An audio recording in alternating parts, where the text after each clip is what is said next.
Welcome, everybody, to another episode of the Sweat the Bed podcast brought to you by OddsJam.com. We want to thank our sponsors, OddsJam. For those of you who are sports betting on a regular basis, and now is the best time because NFL season is in full swing, you have to check out OddsJam.com. Awesome and essential tools for those of you who are sports bettors, positive EV alerts, easy line shopping, guys, bet trackers, arbitrage betting opportunities, all that good stuff. Go check out oddsjam.com. Also check out the player prop app, OddsJam player prop app on the iOS store. Absolutely free for that one. And on oddsjam.com, free and premium tools. And remember, guys, for those of you who want to send us some mailbag questions, email us at sweatthebetoj@gmail.com. I am one of your co-hosts, Andrew Kim, aka the ParlayDoc on Twitter, and here with me is my co-host Matt Jedi Modi. What is up, Jedi? How are you doing? I'm doing well. I found some website that you just put in a picture and it creates you put in a picture of yourself and it creates a picture of you as a Jedi. So I feel like I might as well fully lean in to this Jedi Modi thing that we're going with. So if you check out my Twitter handle at Jedi Modi, you will see my new profile picture on Twitter. That's right. I thought I saw you in like a Jedi robe or something. Yeah. I was scrolling through it so fast. Awesome. Full on. If you guys don't know, Matt and I, we both love Star Wars. So I fully embrace the whole Jedi moniker here. So I love it. I love all of it. To be fair, I did not coin that nickname. Someone called me that in college just because it rhymed. That's literally how he just it was only one person in the entire world called me Jedi Modi, but it was a legitimate nickname. That's what he called me. So, gotcha. All right, guys. So guys, welcome to our podcast. Another full-on podcast episode of Sweat the Bet, brought to you by OddsJam. And today we are going to be focusing on a handful of about 3 NFL Week 3 games. We decided to kind of narrow it down, talk a little bit more detail about some of these games. And then after we go through some of these games, our angles, our perspectives, what our predictions are, we're going to go through some of our best bets. I cooled off a little bit, unfortunately, but Matt is still on a hot streak. So we are a combined, it looks like, if I'm not mistaken, Matt, are we 8-4? You're 5-1? Or yeah, you're 5-1. I cooled off to an even 3-3, but altogether 8-4, so we'll take it. That's profitable. That's profitable. So we'll try to keep it rolling, guys. So again, few NFL Week 3 games, some best bets. So stick around, and we will now kick it off with our traditional sweat, no sweat for our Sweat the Bed podcast. I'll kick it off like usual. So here's my statement for you. Obviously, that was one of the most insane fourth quarter comebacks by the Miami Dolphins. And maybe, I don't know if it's comeback or just total collapse by the Ravens, but either way. A little bit of both. Craziness. So this is not something I really believe in, but just more a statement. I want to hear your opinion on it because you already kind of know my thoughts on Tua in the big picture. But so right now, and trust me, guys, look, I know QBR is not by any means some deep analytical, metric, but just for the sake of QBR ratings, because people are familiar with that. And that's a very common metric. Right now, as things stand, I'm going to read off the top 10 real quick from number 1 to 10. Josh Allen, Tua is number 2. Pat Mahomes, no surprise. Lamar Jackson, Trevor Lawrence, Cooper Rush, Jalen, and this shows you why, guys. Okay, Jalen Hurts, Justin Herbert, Kyler Murray, Geno Smith. So some names you'd expect, a few surprises. Very small 2-game sample size, guys. Okay, so I get it. So right now, though, Tua is number 2. The Tua hype train is at full speed right now. It's at a maximum after that insane passing display. So here's my question. If someone were to say this to you, because I don't really believe this, but Tua will remain in the top 5 QBR rating by the end of the regular NFL season, would you say sweat or no sweat, Matt? I think you'll sweat that one out. Yeah. He's looked good. Both you and I are not Tua people, and he has looked good. But the Ravens, we talked about how injured their secondary was. Yep. I find it unlikely that he'll be able to. Obviously, he's not going to have 6 touchdowns and over 400 yards, but sure. I think that we will see Tua struggle similar to what we saw him do last year more often. Maybe not more often than not, but often enough that he won't finish top 5 because players out of that top 5. We don't have Joe Burrow in there. We don't have Russell Wilson. We don't have Lamar Jackson. I mean, Jalen Hurts might fall out of the top 5, but like Brady's at 24. Aaron Rodgers is at 26. Like some of these players that are, I mean, obviously quarterbacks that we know as elite are not up there yet. Or, I mean, just have slow starts, whatever you want to call it. So I don't think, and either way, I'm going Sweat. I am going Sweat. Yeah. No, I would go with you as well. I was just curious to see. So it's official, guys. So if Tua destroys the NFL and goes on a crazy heater, you can come back to this episode and say the ParlayDoc and Jedi mode are just Tua haters and they were stupid, but it looks like we're still kind of dug in with our stance. So what do you got for me, Matt? What's your sweat or no sweat? Before I give you mine, did you see the clip someone was putting on Twitter? They just flipped this camera screen. So they basically showed what it would look like if Tua was a right-handed quarterback. They literally just flipped it. Did you see that on Twitter? Yeah, I did. That was so random. It was so random. I gotta say, right-handed quarterbacks just look better than left-handed quarterbacks. So I wonder how much of this is the fact that he's just a lefty and the ball looks like it's so weak coming out of his arm. It looks like you just have to will it to get there. And then you switch him to a righty and the dude's throwing lasers all over the field. So maybe we're just biased against left-handed quarterbacks. Could be. We just need to switch our view around, I guess. Yeah, exactly. Anyway, so for me, my sweat or no sweat, I have, even at 0-2, the Bengals still make the playoffs. So if you wanted to bet that, it'd be plus 140 on FanDuel, if you agree with me. But what do you think? Sweat or no sweat? My gosh. Man. And I was caught up in all the Bengals excitement last year, but I'm trying not to be overreactionary with recency bias, but it looks dicey right now. I'm going to say sweat. I don't know if I would even put any of my money on that right now. Just plus 140, not worth plus 140. Like I'd almost want it to be closer to like plus 180, 200, like to entice me a little, but I don't know. I mean, I was the one that's like, look, they've made some O-line upgrades, blah, blah, blah. And I don't see it right now. Even with the quote unquote upgrades, it's been hard to keep Burrow upright. He doesn't look very comfortable there in the pocket. It just, the offense is not clicking. I question some of the play calling, honestly. I feel like they need a more balanced approach and tone it down a little bit, trying to force this exciting, air raid. I mean, I don't know. It looks dicey over there right now. I'm hoping they're going to get the ship right. I think this week, even though I said this last week, I think that this week may be another chance to right the ship a little bit. But it's dicey enough that I'm going to personally lay off. I don't know if I would get enticed by that at the moment. I'd want a little bit longer odds on that. So yeah, I'd say sweat. So that's fair. And we'll talk about the Bengals in a little bit, but I mean, 2 terrible losses. You can't really like argue your way out of that. Losing to the Steelers when Mitchell Trubisky has just been awful. Losing to the Cowboys with Cooper Rush is just awful. But what I will say, 2 things. Number one, those are probably 2 of the best defensive lines in football. TJ Watt played that whole game. Micah Parsons is an absolute animal. God, Micah Parsons, man. God, he's so good. I would bet on him to be Defensive Player of the Year right now at plus 350. Even that, I know it's a long season, injuries, but right now, God, he looks dangerous, man. He is the favorite at plus 350. I like that. I think that's a good one. Yeah.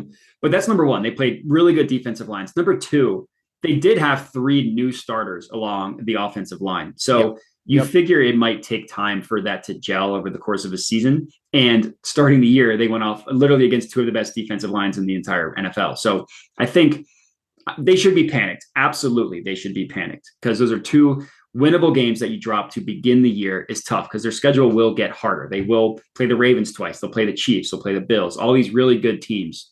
But I'm not ready to panic yet, is all I'll say. Yeah, no, I agree with that. And again, this week, this is the week you gotta get this. You gotta get this win. Oh yeah, against the Jets.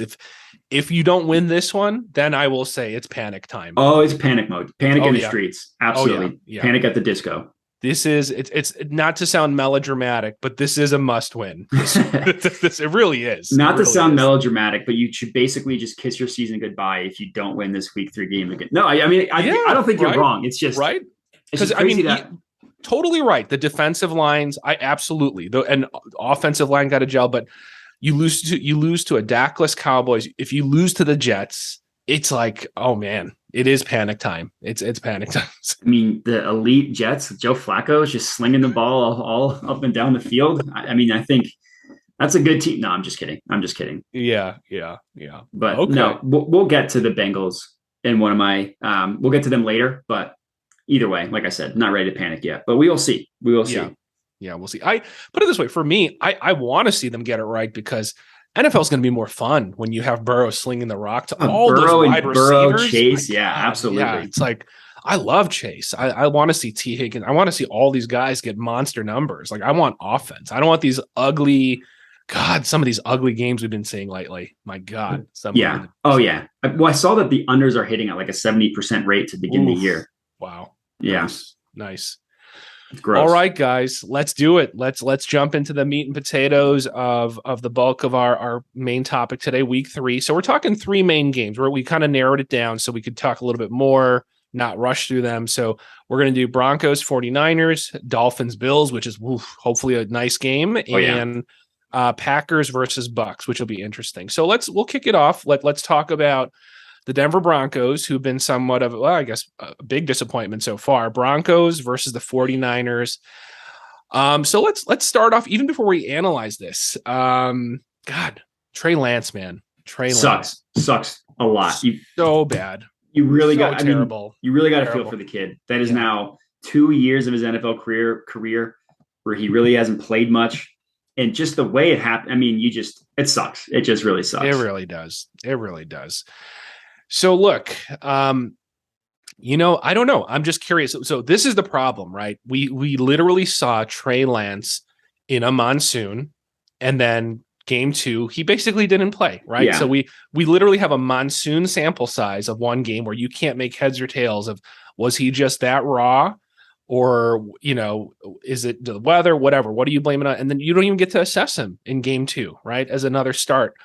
So my question is, before we even analyze this, Jimmy G, right? And again, totally understand that this is a no sample size compared to, but from the one game sample in a monsoon versus having Jimmy G now, do you feel better or worse for the 49ers prospects for this season? It's a good question. I would say their floor is significantly higher. Like, what you're getting out of Jimmy G. That's a good way to put it. Floor is higher. Yeah. He's gonna miss some throws. He's gonna be really aggravating, but he's generally a steady presence. He'll lead you to more wins than not when you consider how good the 49ers are. But if Trey Lance had popped, their ceiling was Super Bowl. I don't think that their ceiling is Super Bowl with Jimmy G. I've seen him be too bad too many times and lose them games because of his either he makes a bad throw, he makes a bad decision, whatever. He just can't seem to get it together for a full game over a long period of time in terms of the playoffs. Like their win against the Packers, they didn't score an offensive touchdown. Like they only scored because of special teams. Yeah. And then the next week against the Rams, they had a 10-point lead. They couldn't close it out.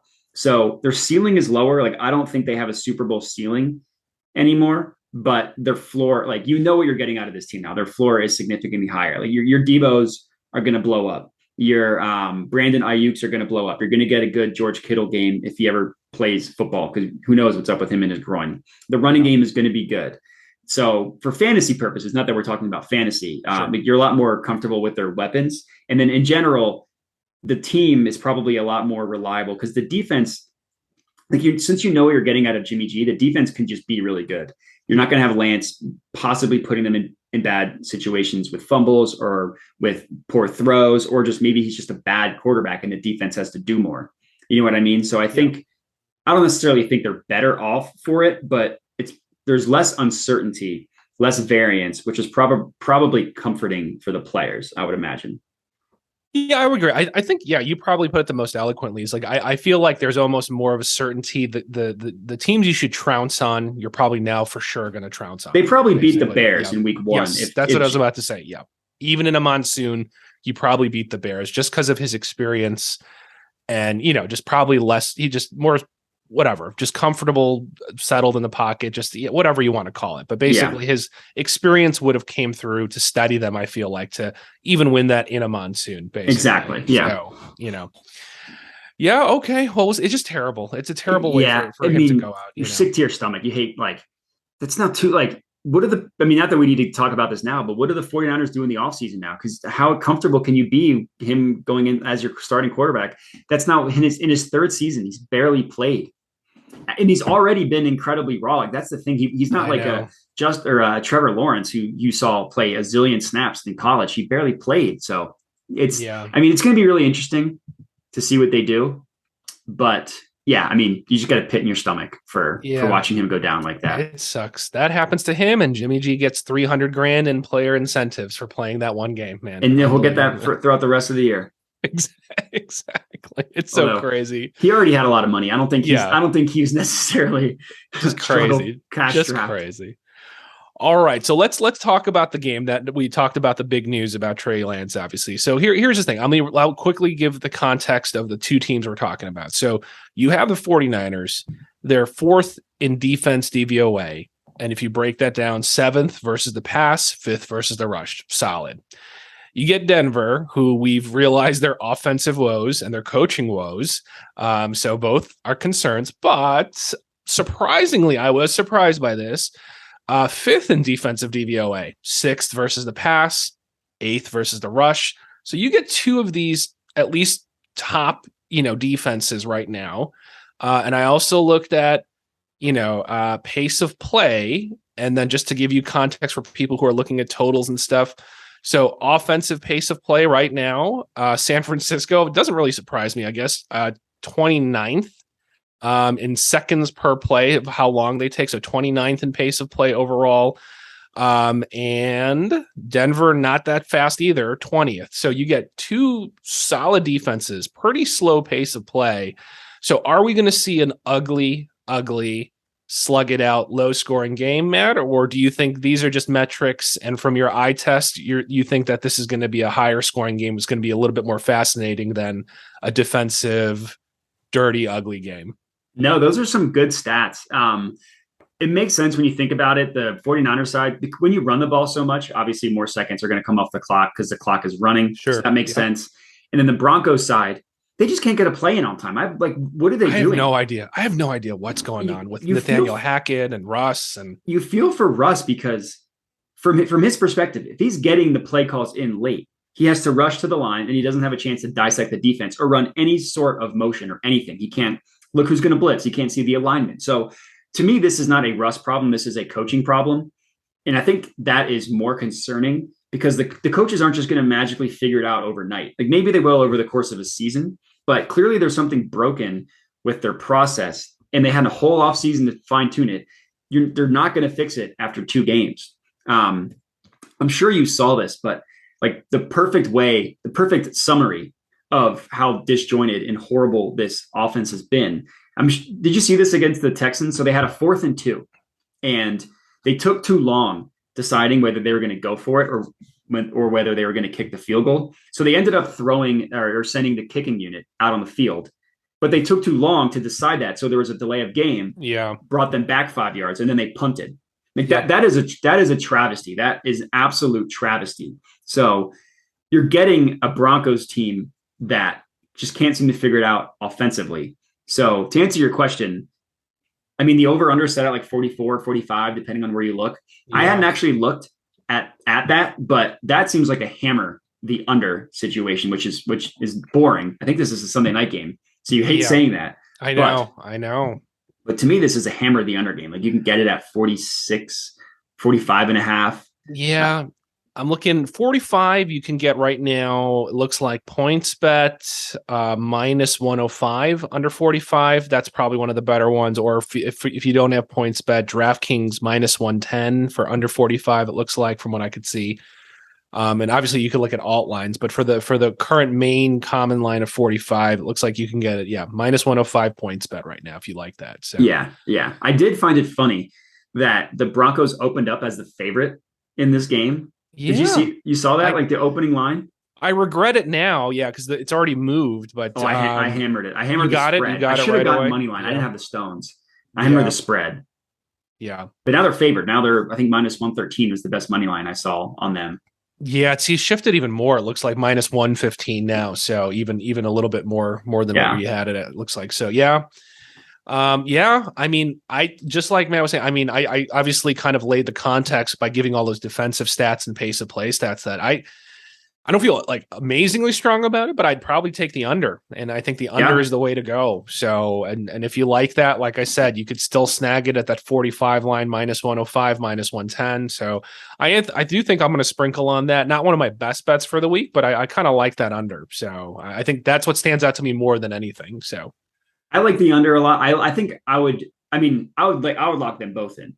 To me, I like the 49ers money line more than the under personally, just because if you look at who the Broncos played their first two games, the Seahawks, who didn't score an offensive touchdown last week, and the Texans, who might be better than we thought going into the year, but they're still this Texans. Like that team is completely devoid of talent. They're not even trying to win. They're doing like cowardly punts and stuff. So it's like two games in which you have an easy start to the season. You're hoping that your new coaching staff and new quarterback can figure it out. And it's just been a complete, just total mess, like unorganized, just unmitigated, clunky disaster. And they're banged up too. Like Jerry Judy's hurt. Patrick Surtain is hurt. It's really just Cortland Sutton left with the receivers, and they still have good running backs. But to me, I debated making the 49ers money line one of my best bets. I still might. I have four that I'm debating between. I take the 49ers too at this point. I think I missed the value, but I would say if I'm going to pick one as part of our predictions for the analysis of this game, I would take the 49ers. It's just I have no trust right now in Nathaniel Hackett's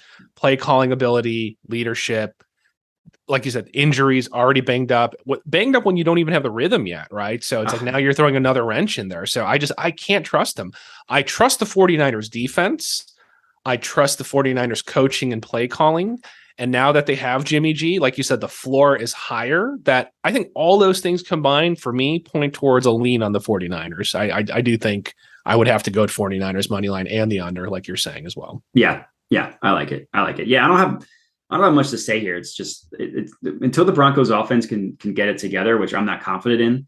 I'm just going to keep fading their offense. Like I thought they would. See, the thing is, so the second half of that Seahawks game, not to go on a total tangent, but they moved the ball up and down the field. Like they got to the ball inside the 5-yard line three times, fumbled twice, kicked the field goal the third time. So in my head, I'm like, okay, they had the jitters. Russ going back to Seattle. It was their first game together. Exactly. They figured things out in the second half. Now they're going to go and they're going to stomp the Texans. I was very confident in that. And they were home. At home. Right? At home.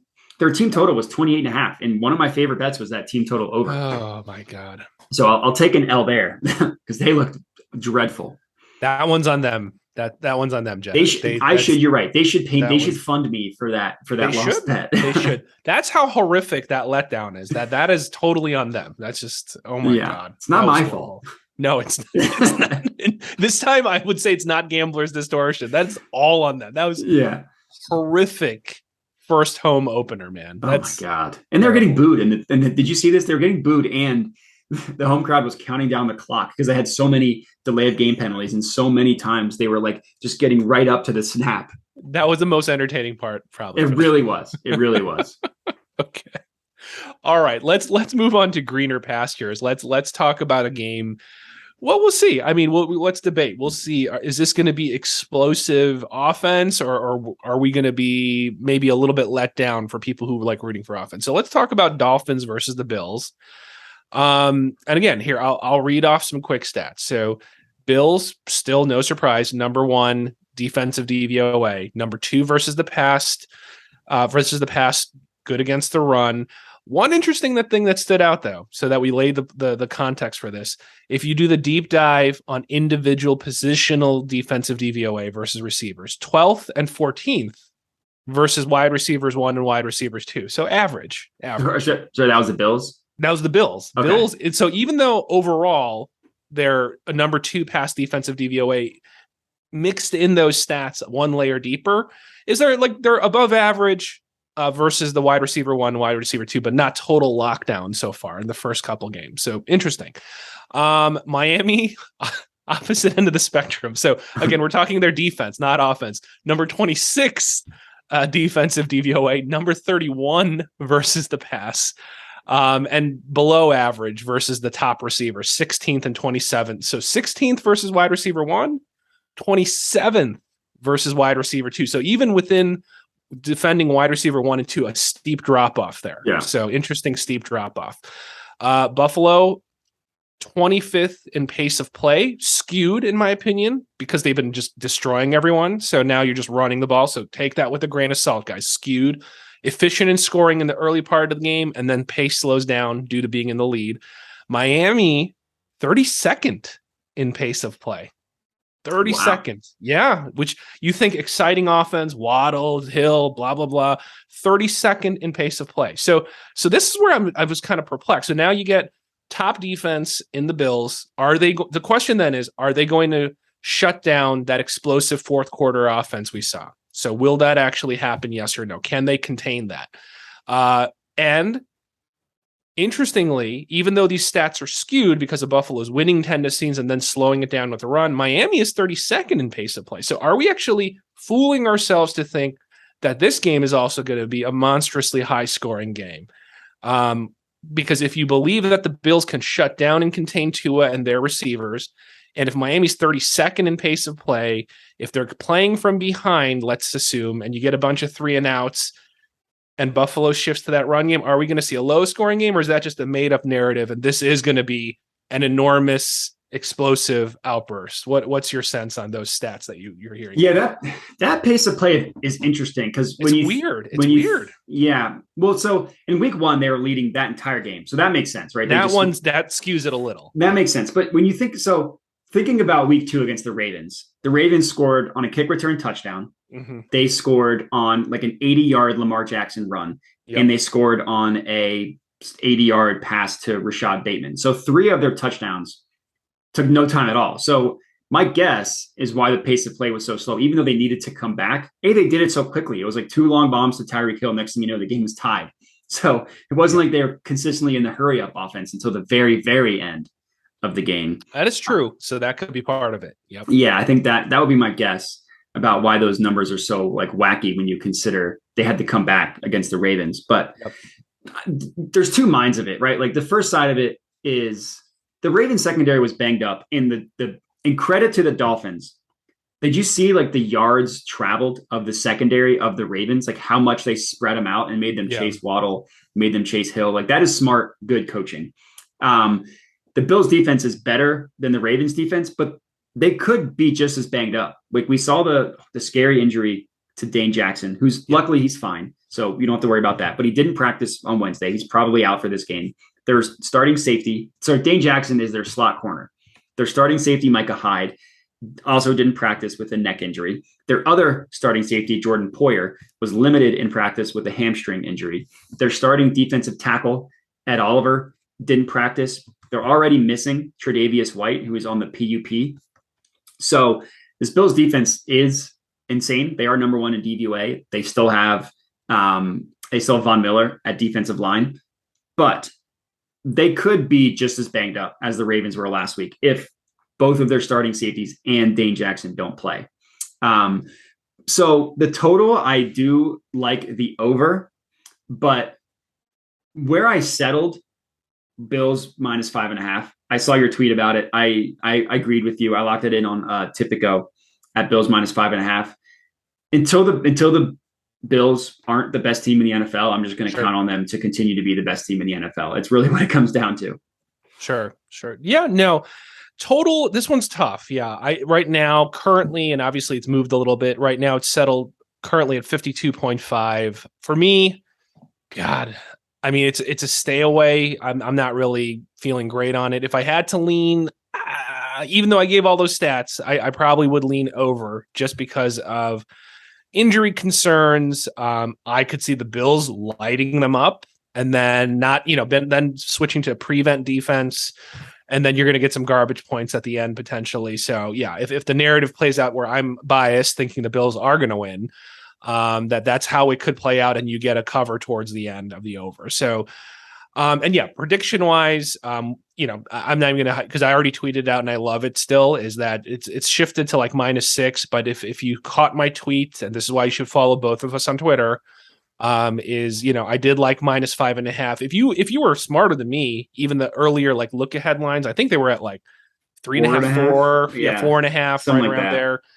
And then it fluctuated from 4.5 up to 6.5, came back down to 6, 5.5. So there was a lot of movement, and I wanted to get it right under that 6 number. So I did lock it in at -5.5 at PointsBet. So 6, fine. You get that luxury, that push there if you need to. I probably wouldn't go too much past that because of some of these uncertainties with injuries and stuff. But yeah, I like the Bills. I love the Bills, and I, like you said, until I'm shown otherwise, I'm not even trying to fade them at this point. Yeah, exactly. Yeah. And like, this is by far the best defense that the Dolphins will have faced. Like, the Patriots defense is good, but the Patriots defense, they don't get after you like the Bills defense does. That's the biggest difference. The Patriots defense is more of like a sit back. We're not going to get beat over the top. We're going to be we're going to play off coverage and stuff like that. We're going to let you surgically, move the ball up and down the field. The Bills defense is like, we're going to kick you in the nuts. We're going to go after your quarterback, and we're going to like knock your teeth out, which Tua struggles with pressure.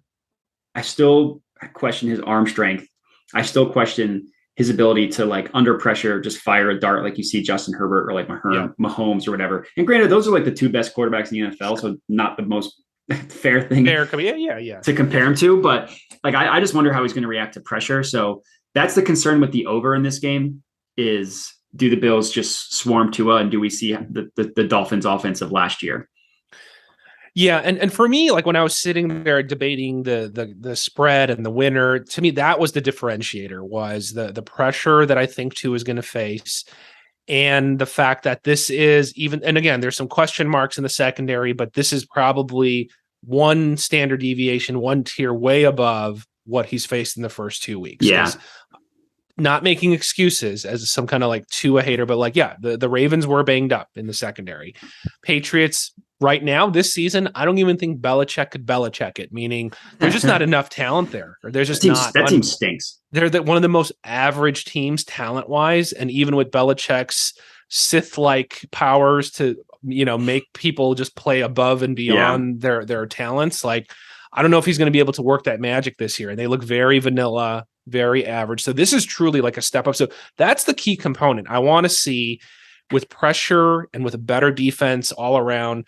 Can Tua still stay composed in the pocket, hit his target receivers running their routes, or is he just going to get frazzled? And that's what I'm interested to see. The other thing that stands out to me, obviously props really aren't proliferated right now for a lot of options because it's still a little bit early for this game, but that key stat there, right? That the fact that, the Dolphins aren't so great in terms of pass defense, and that steep drop off, that they're going to obviously focus their energies on shutting down wide receiver 1, meaning Stephon Diggs, who just went off, who just went off. So even more so. Yeah. And then you see that steep drop off to 27th, almost the bottom in defending the other receivers, the wide receiver 2. If it wasn't such a question mark about Gabe Davis's health, and even if he does come back, who knows how healthy it is, like, I would have smashed any Gabe Davis prop, honestly, seeing that specific outlier stat on their secondary. So my question is, let's say Gabe Davis you're questioning his health. Let's say Gabe Davis doesn't play, who would you take, knowing that they're going to key on Stephon and there seems to be a huge drop off when it comes to guarding the other receivers? Like, who would be your go-to in terms of like that second man up for the Bills? Who's going to exploit the softness because they're so keyed up on Diggs and because they suck passing on a passing defense? If it's not Gabe Davis, who would you go with? Like, who would be your backup? If you were, just hypothetically, where would you go? Sure. Where would you go? Yeah, that's tough because like the other 2 receivers they have, Crowder and McKenzie, are more like slot receivers, kind of gadgety plays. I know. And it becomes like platoon work for receiving. You know what I mean? And it's tough to say who stands out. So I wish Gabe was healthy, because then I would just be like, I would be all in on Gabe. Yeah. Davis. Well, he returned to practice. So there's hope. Yeah. That he can play this week. I'd probably lean McKenzie, but I'd probably end up staying away at that point, which is kind of a cop-out answer. But no, it is, right? Because that's the problem. Because after Gabe Davis, there isn't like a key, like this is the wide receiver 2, right? I mean, exactly. They just don't have that identified, right? That's the problem. It's Diggs in Gabe Davis, and then tight end is fine. Whose name is escaping me? Dawson Knox. Like, he's fine. Dawson Knox. He's fine. But it's a lot of two monster targets, and then whoever can get the ancillary ancillary targets, and then break off a big play is really what it comes down to, which is tough to project week over week. It is. So this is more for you degenerates. So keep an eye on that. Okay. And if Gabe Davis is there and you're hearing reports from practice that he's relatively healthy, he's actually good to go, I might jump on that. Or if you don't trust that, or if there's reports he's not going to play, I think there's an opportunity here where someone's going to go bananas. One of those guys who's you don't expect, right, from the previous 2 week stats, someone's going to go off, in my opinion. Minus Diggs, somebody's going to go off. I just don't know who that is. So just keep your ears to the ground and look at those injury reports. But someone in that second wide receiver 2 position is going to go nuts, in my opinion, this game. Yeah, I agree with you. The injury report, even outside of Gabe Davis, is very important this week for the Bills, because you need to see about their safeties. You need to see about Ed Oliver. Are they going to be banged up? Like, if they're missing 3/4 of their secondary, then maybe you do look to take the over. Maybe you do look at overs for Tua and all that stuff. Yeah, you got to adapt on the fly, guys. Yeah, exactly. Injury reports, similar to the NBA, except NBA is just load management. It's like finding out who's going to play, who's not going to play, and then figuring out how you can take advantage of that. God, NBA is the worst. NBA is the worst with injury reports. They're the worst. Seriously. At least because if someone's banged up, then you know to expect it. But when people just get rested out of the blue, everything is just like, well, we're screwed now. Yeah, pretty much. All right, guys. Home stretch. We are talking Packers versus Bucks. So here we go, guys. Unless it's changed, right? Mike Evans, it's official, right? He's out. He's out. He's out. Ooh. Oh, man. Gross. That is gross for an offense that's still trying to find its stride right now, guys. So no Mike Evans there.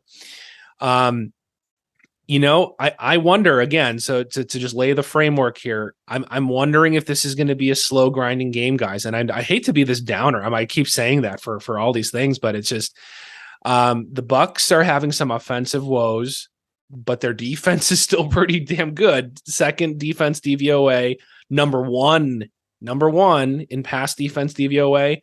Here's the key though.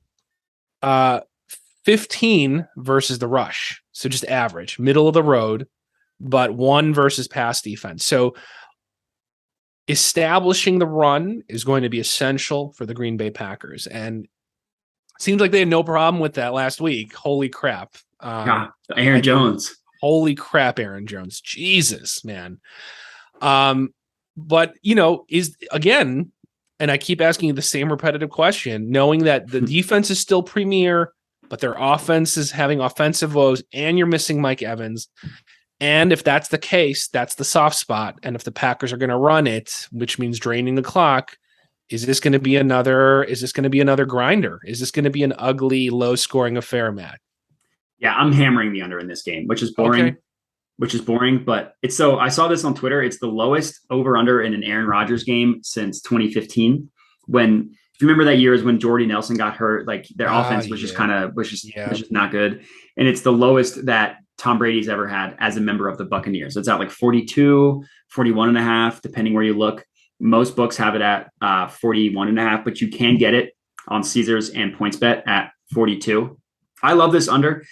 So the Bucks have scored 19 points combined in their 2 games. They scored 19 against the Cowboys and they scored 20. Well, no. So they scored 20 against the Saints. 7 of that was a pick 6. So in reality, they scored 13 against the Saints. Yeah. A little inflated. Yeah. And their defense gave them optimal opportunities to score. Like they kept getting stops. Now you wonder if the offense knew that the defense was going to be able to hold the opposing team's offense, so they didn't quite have their foot on the gas. But Tom Brady was pissed. Like, he's not happy. You saw him cursing. He was throwing tablets all over the field. He wants this offense to work. Yep. But his receivers are banged up. His offensive line is banged up. Like, I think the wrong team, long story short, is favored here. I got the Packers at plus 120 early in the week. I thought there's no reason why the Bucks should be favored in this game. Now they're down at like pretty much even money. On most books, you can get them at like plus 100 on most books. But I love the Packers in this matchup. Like, Evans is out. Julio and Godwin missed last week. They're still missing like 4 offensive linemen from last week. And And the Packers, I think people are just not sure what to do with their offense, but they still have the 6th best offense in terms of DVOA, which I think you mentioned that. I know you're mentioning stats, which makes sense because against Minnesota, they didn't score, but they moved the ball. They got stopped on 4th down like multiple times. So I like that. I don't know what you think, but I know I've talked, but I like the Packers in this one. Yeah, no, I think I actually agreed. I actually thought I found it odd. I mean, I get it, but I still find it odd when you actually look at the stats and you look at how they played from start to finish in both games, that I would have, if I were the line maker, I would have came out with the Packers as the favorite from the get-go. So yeah. I think right now, not as much value now versus if you hopped on it earlier, but you could still plus 105, even on major books. So DraftKings, PointsBet plus 105. So if I'm taking a bet here, I'm going with the Packers because it was already a struggle when the offense was healthy, and now you're already having banged up guys, key guys. This is a very top heavy offense. After Evans is gone, and if Godwin's not at full health and all that, Julio. Who? This is you're talking about what, the Scotty Millers of the world, and Rashad Perriman. Yeah, Russell Gage. Yeah, it's not pretty. It's not pretty. It's really not pretty. Okay. And, as much as Tom Brady can elevate these like kind of no name folks or the run of the mill, plug and play players, this isn't New England and this isn't Belichick. As much as I like Bulls, but I'm just saying it's not the same scenario. Like you need that talent around him right now, And Bruce Arians isn't there anymore. Like I think that's kind of gone on under talked about, is he was obviously the offensive mastermind, and the offensive coordinator was unchanged, Byron Leftwich, but it's different when you go from being the guy, which he is now, to having Bruce Arians, who was the guy. And so maybe it's just because the offensive line is banged up and the weapons are banged up, but something just feels off about Brady. Like he missed all that time in the offseason and he came back and was like, oh, I'm 40 years old. I got a lot of stuff going on. And there's like all these reports about friction in his marriage and then how he retired and then unretired. I'm getting some weird vibes from Brady and like how he's struggling. And it could just be the offensive line. Like there's a couple years when he was on the Patriots where he struggled because that offensive line stunk and they fixed it. And then what do you know? He was Brady again. So it could just be as simple as that, missing his O-line, missing his weapons. But I'm just getting, I have getting some weird vibes from this Bucs team, but so that defense is legit. That's for sure. That defense is legit. So you're blaming Giselle, basically. Yes. Is what you're saying. No, it is weird. It's just, it's strange. It's like you said, you have to look a little deeper, and they really were not moving the ball very well against the Saints. And I know it's like against the Saints, but I don't care. That's old narratives. It's the reality is they were struggling, against the Saints. They were struggling in the first week. It doesn't look great right now. Obviously, we know Brady. I'm not gonna doubt the GOAT, and I'm not gonna doubt his fire and desire. And you saw how heated he got to kind of will them to win, that game barely, basically. So, but I still have to say, look, right now, if you guys today, right now, who would I want as my QB? I would go with Aaron Rodgers. And I would, a few years back, maybe I sing a different tune. Like today, I'm going to trust Aaron Rodgers more as my QB between the two. That, and this is a QB driven league, and not that he has a ton of premier offensive weapons in terms of receivers by any means, but that run game, they look committed to it, and it looked damn good. That you establish that early, you will find your opportunities to pick and pop, and that Rodgers has that IQ to pick his spots of when to do that, right? So I feel pretty decent about the Packers even at plus money, like not even just a lean. Like I think it's a solid bet on the Packers. Yeah, me too. I mean, I think the wrong team's favored. Like I got like I said, plus 120. I locked them in. Smart. Befuddled why the Bucs were not so favored. It's not a monster favorite, but just favored at all. Yeah. I think the Green Bay defense is underrated because of the circus around Aaron Rodgers and the offense. And that's a good defense. Kenny Clark's a good D lineman. Devondre Campbell is a good linebacker. Like their secondary is good with Jair Alexander. Like they got Jair's legit. Yeah. Yeah. Like that's a good defense. And because of the Bucs injuries on offensive line, they can't rely on the running game like they used to. Like Fournette was incredibly valuable for the Bucs last year. They don't have that luxury this year because that offensive line stinks. And Fournette's banged up like he always is. Like this Bucs team, they're going to be good because that defense is legit. But I mean, I think they're the favorite to come out of the NFC. I don't know if I buy that. Now, I don't know who I would pick over them. Yeah. That's a whole different question, but yeah, I think it's going to be, I think Tom Brady's going to be frustrated a lot all season. Yeah, looks like it. So it looks like we're on the same page there with the Packers at plus money. So, okay. So guys, so let's transition now. Let's wrap things up with our best bets that we're tracking. Again, right now, I'm 3-3. Matt is a scorching 5-1, so combined 8-4. So let's try to keep it rolling. Let's see if I can hold up my end of the bargain here and keep us in the green as a whole. So let's go through. We're going to give each of our 3 best bets, and those are the 3 that we pick to track. And obviously, when you follow us on Twitter, as we're throwing out other random props, other bets, but these are the 3 best ones that we like the most. So why don't you kick it off, Matt? What's one of your first ones that you like? So one of the ones in the game we didn't talk about, I did mention that in the sweat or no sweat. Give me the Bengals minus 4.5. Yeah. I think that for all the reasons why I mentioned, I think it's swung a little bit too much against the Bengals. Now, if they struggle against, I mean, the Jets defense is literally 32nd in DVOA. They are the worst defense in the NFL. And they played the Ravens, who are fine. Like, that's a good offense. And they played the Browns, who is not a good offense. Good offensive line, bad quarterback, okay receivers. If they can't do it against the Jets, then yes, you sound the panic alarm. But I'm not ready to throw the Bengals out yet. I'm not a believer in Joe Flacco, even though he's been slinging the ball up and down the field the first 2 games, mostly last week, I guess. So I'll take the Bengals minus 4.5. I think they rely a lot on the run game. I think their defense is good. And I think their offensive line is going to be in heaven, realizing what it's like not facing off against Micah Parsons or TJ Watt. Yeah. No, I agree. I think that's a solid one with the Bengals, because this is it. I think if you were going to be motivated early in the season, the motivation has to be at its peak right now for the Cincinnati Bengals. That this is the game to bring your A game and get your shit together, basically. So I absolutely totally agree. So this one we talked about, but this is one of my favorite ones. Is I am, and I mentioned it, we talked about it before, so I'll be brief. Bills minus 5.5 or 5.5. So now it's at 6. I liked them at minus 5.5. I locked it in at minus 107 on PointsBet. So pretty nice odds.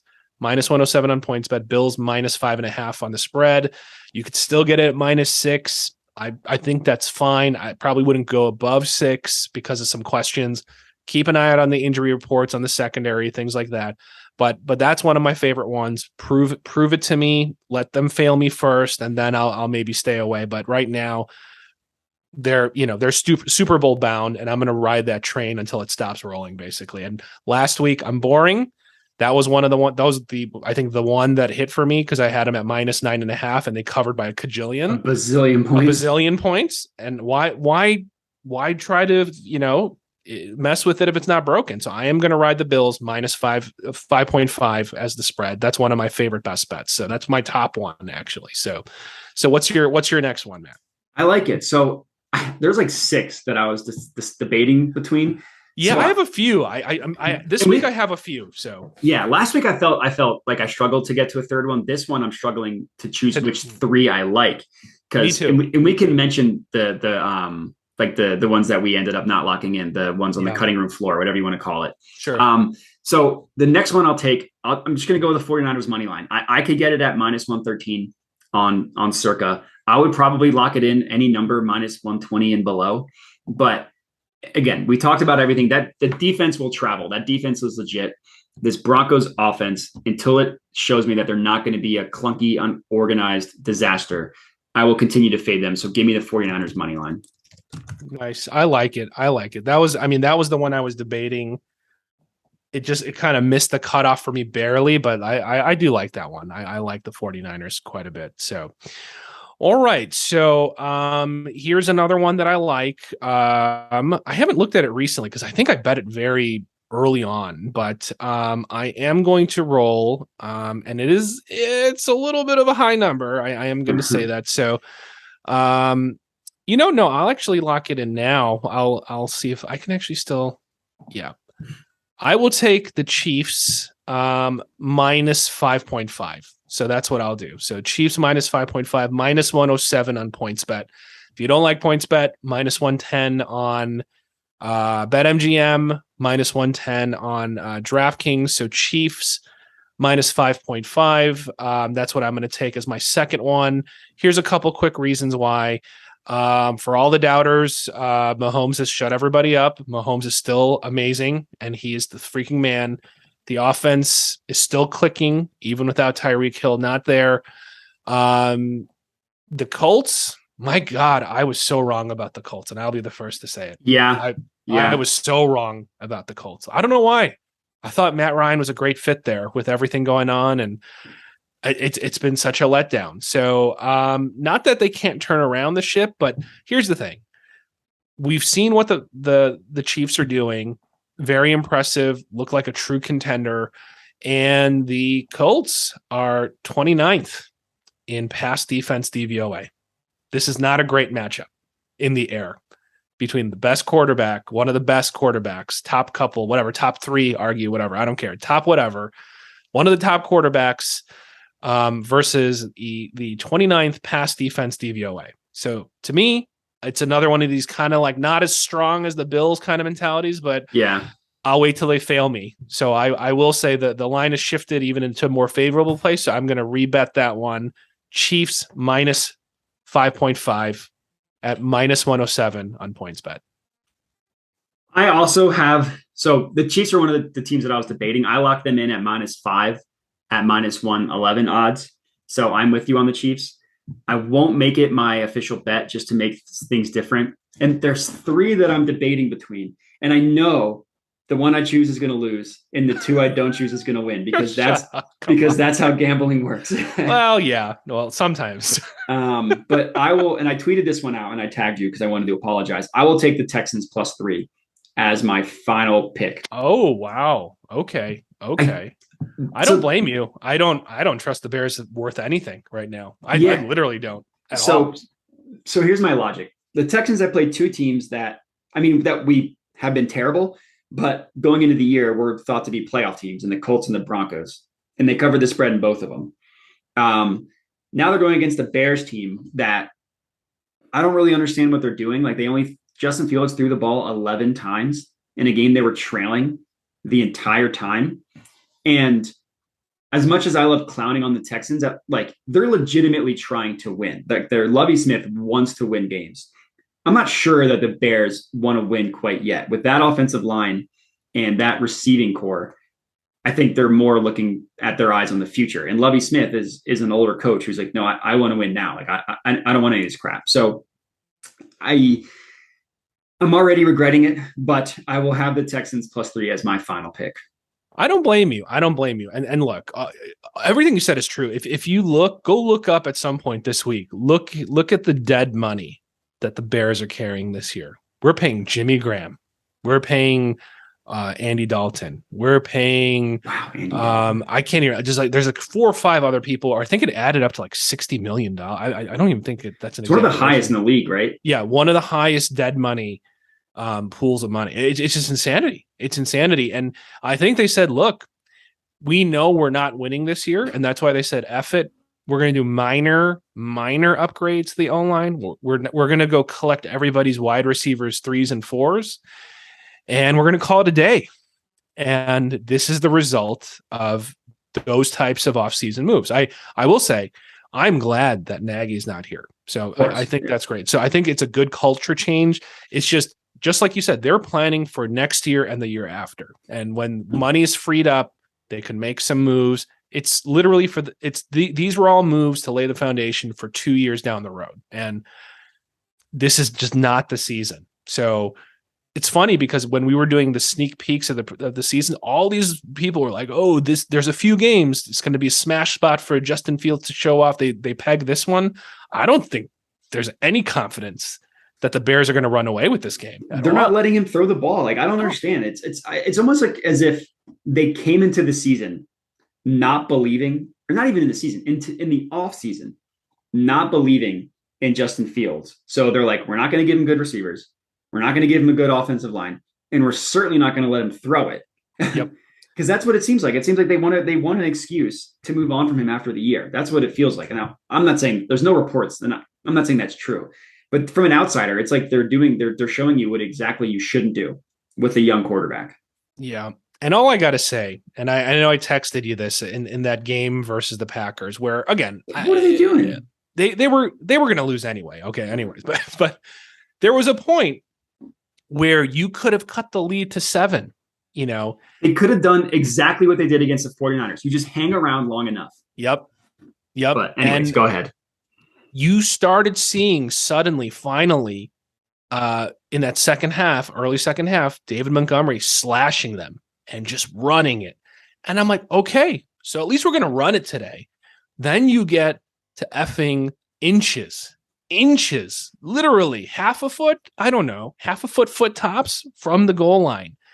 And rather than taking it from under center, and I don't know, then push Justin Fields forward, okay? Or hand it off to the guy who's been ripping for 6-8 yards a carry. But no, you say, let's run it in shotgun formation from less than a foot out. And then, I don't know, I guess give Fields a head start to I don't know, run and try to leap over the pile from shotgun. That was the move. I said right there, season's done. Season's done. I'm just like, not that dramatic. Good God, my man. All right. I don't understand. All right. So what'd you have on the cutting room floor? What'd you have as runner-ups? Okay. Well, my third one was Ravens. I'm taking Ravens to cover against. That was going to be my third one. So my third best bet was Ravens. I had Bengals basically, but just to mix it up so we're not on the same one, I'm just going to list a different one so that people have variety. Yeah. So I am going to roll with the Ravens minus 2.5. You can again minus, I don't know why PointsBet has these ones that are slightly lower than everyone, but minus 107 on PointsBet, Ravens minus 2.5. And yes, they imploded, but prior to the implosion, they were actually dominating the Dolphins. And I know the end result is what's most important, but I don't think they're going to have that huge of an implosion. You're not going to have the chance of an offensive outburst like that from the Patriots, in my opinion. You can see, yes, I wasn't high on him, and this one's playing out true that Mac Jones is not looking so hot. Nope. And Mac Jones is very vanilla. It does seem, and I'm not trying to make these proclamations, but yeah, maybe it's the system versus him being this world-beating quarterback. So they don't have the weapons. I don't think they're going to have the offensive capabilities like the Dolphins had to make this epic comeback. As long as they can just play like they did in the first 3 quarters of that game, you're asking me to just get a field goal to cover this. I'm going to roll with the Ravens minus 2.5 as my third one. Yeah. So I totally agree with you. I'm surprised by this. So I did a video on Monday looking at early lines, and there's a plus EV play on the Ravens money line at minus 148, which those odds aren't great, but I was so confident in that. And I was so confident that would end up beating the closing line by a significant margin. Like every other book had it in the minus 165 range. I got it at minus 148. I put 2 units on it, which is rare. I don't normally put 2 units on a play.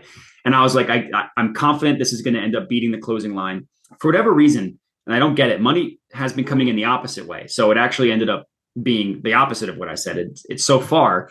I mean, granted, it's only when we're recording this on Wednesday. So yeah, things could obviously change, but more money is coming in on the Patriots, which I find interesting. And I'm totally with you. Like what the Dolphins did against the Ravens is an entirely different universe of what that Patriots offense is capable of. Exactly. You're like, they can't replicate the team speed of Tyreek Hill and Jalen Waddle. Like, no way.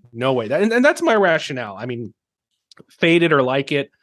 That's exactly my thing. And look, man, and that's the crazy part. Like, and with me too, you saw me pause there when I talked about my Chiefs one, which was my second pick, because I originally got it at 6.5, and I'm like, oh, this is going to get bet up to 7.5, and that's why I'm like, oh, like for transparency's sake, I did tweet out -6.5. But now at 5, I'm just going to rebet it, and I guess I'll have to debate if I'm going to lose a little bit and cash out, which is stupid, but. I want to lock it in now, and you guys have the opportunity to lock it in 5.5. And it's these weird things happen, guys. Sometimes you try to predict and you think you're going to beat the movement. I can't explain it. I was wrong. Yeah, I took it. I was wrong. I was wrong on the Chiefs, just like you're saying with the Ravens. So I don't get it sometimes, but I'll gladly take it at even a lower spread for the Chiefs and take it at -5.5. So yeah. So the Ravens money line was one that I left out. Saints -2.5 was one that I considered.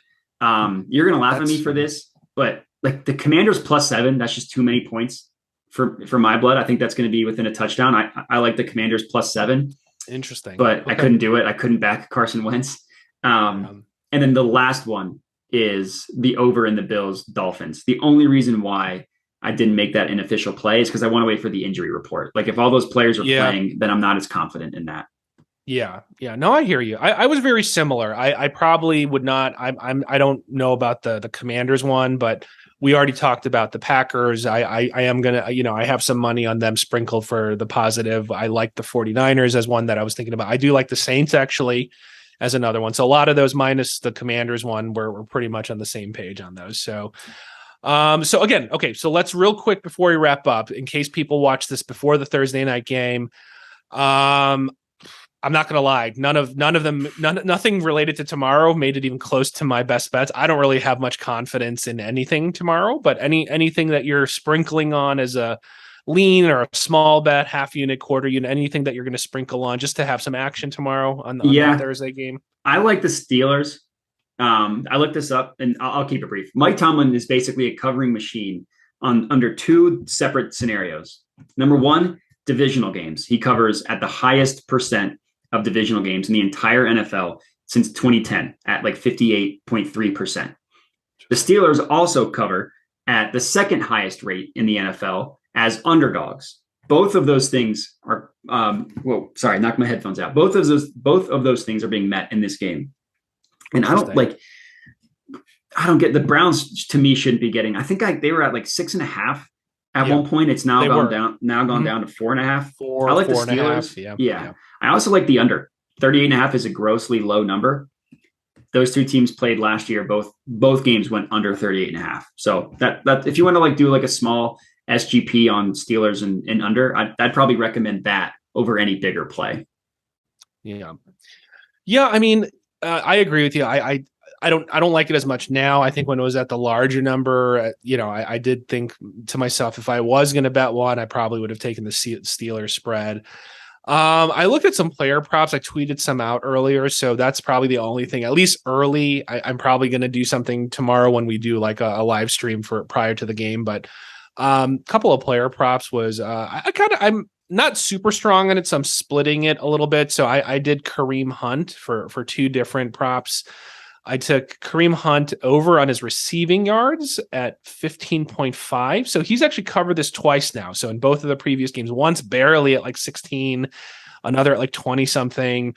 And then the other was for over 2.5 receptions, a little dicier at like plus money, like plus 124. The receiving one was like minus 113. Both of those were on FanDuel.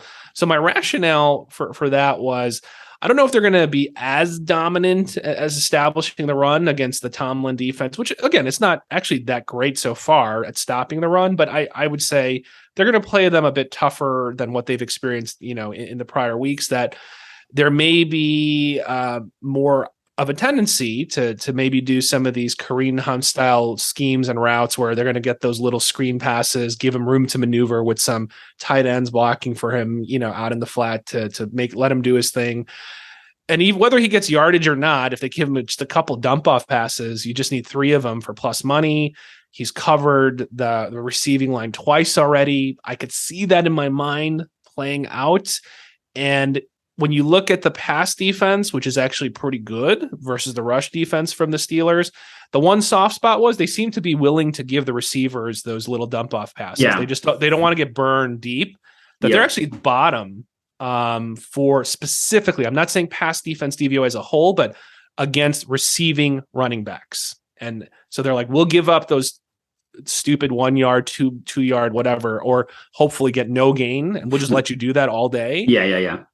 So that's why that plus money one in particular, maybe even more than the yardage one. It's like just because for the plus money. For the plus money, it's not bad. So I sprinkled half on both just to kind of split it a little bit, half on the receptions, half on the receiving yards. So yeah, I'm with you on Kareem Hunt. He was my favorite anytime touchdown scorer bet. Okay. So he was plus 185. Nick Chubb was minus 110, minus 120. They basically split red zone work. Nick Chubb got 3 touchdowns last week. Yeah. Kareem Hunt got 2 touchdowns in week 1. Yeah. Now, it's not obviously as simple as saying, oh, they're just going to alternate weeks. But in my view, they're about maybe 55, 45% to score a touchdown, 55% going to Chubb, sure, 45 to Hunt. But you can get Hunt at plus 185. Like, to me, that's just better value. So he was my pick for anytime touchdown score. What do you think about this? And we'll end with this. What is Najee Harris plus 160? Do you trust that? To score, which is usually right your premier volume running back. You're not going to get plus 160 usually. Has he scored yet this season? God, I don't know if he has. That's probably part of the reason. He hasn't. Yeah. So plus 160. I don't know. I guess he had a receiving touchdown. Receiving touchdown. Yeah. So but I don't know, man. I mean, that offense is just so bad. Betting on anybody on the Steelers. I know that's the problem. It's like it's horrifying. It's crying to me. Bet me for the value, but I'm like, but Mitch Trubisky is your quarterback because I'm a Bears fan. Exactly. That's why I'm just like, I don't know. I'm gonna sit here debating that, but God, plus 160 for just Najee. You just need some fluke where they're just close to the goal line. But I keep saying that for every game and it doesn't happen. Like Montgomery. Fournette. Yeah. Oh, the Fournette one hurt. Oh, just kill me. Kill me on these missing it by 1. Running backs that have just not been able to pound it through to the goddamn end zone so many times. Yeah. Minus Derrick Henry got us that one, but that's Yeah. My hot take, I think Kenny Pickett. If Mitch Trubisky struggles, I think Kenny Pickett comes in after halftime. Yeah. At Trubisky's this point, been awful. At this point, awful. The vibes there are not so good. Not good. Anyways, that game's gonna suck anyways, but it's football, so I'm gonna watch it. So Mitch Trubisky under passing is what you're saying. I mean, he might. Yeah, he literally might get benched at halftime. He might get pulled. Okay, yeah. There you go.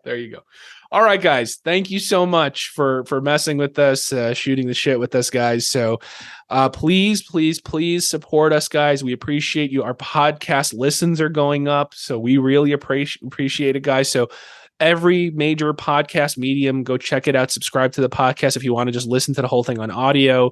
Subscribe here. Turn on notifications on the YouTube channel. So if you want to see the visuals as well as the audio. And like I said, we've been pretty good. We've kept our promise, man. We've been doing live streams before these big games, prime times and Sunday mornings. So primetime games, Sunday mornings, we've been doing it, giving you some last minute bets in addition to the best bets in these longer episodes. So please, thank you for the support. Join us and join us next week as well. Thank you. Sweat the bet, guys. Awesome. Thanks, guys.